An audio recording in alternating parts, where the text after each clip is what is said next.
It seems so cool to make a little 1 acre block of cover. It's really cool for four-legged predators also. They can just walk downwind of that and smell every fawn or turkey nest in there. I like my cover blocks to be 10 acres or more.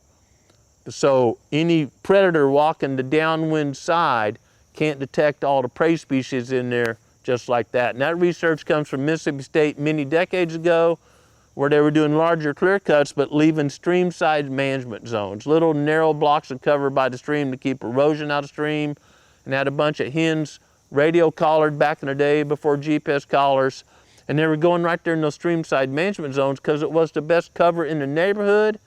It was also the best hunting area for predators. That little bit of cover had so many turkeys in there that those coons and possums and coyotes and foxes were just going on the downwind side of that and nailing those. Very low nest success. So when you're making a cover block, don't just think I'm making it to my advantage. You need to make it somewhat to the deer's advantage too.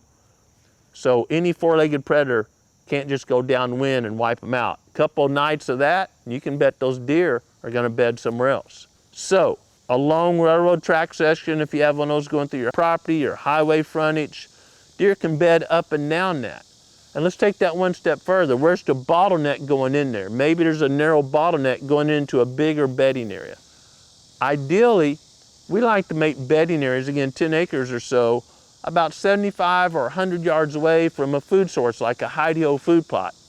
And that way deer are going food cover, and getting there in the afternoon before dark. They don't have to travel too far, or they're returning by there and they're going to be there. They've been out all night in bigger fields or acorn flats or whatever. They stop by that little hidey-ho food plot, get a snack on the way to the bed, and they show up in legal shooting light. If they're too far away, they're going to pass it and not be there. They're going to be on in the bedding area by legal shooting light.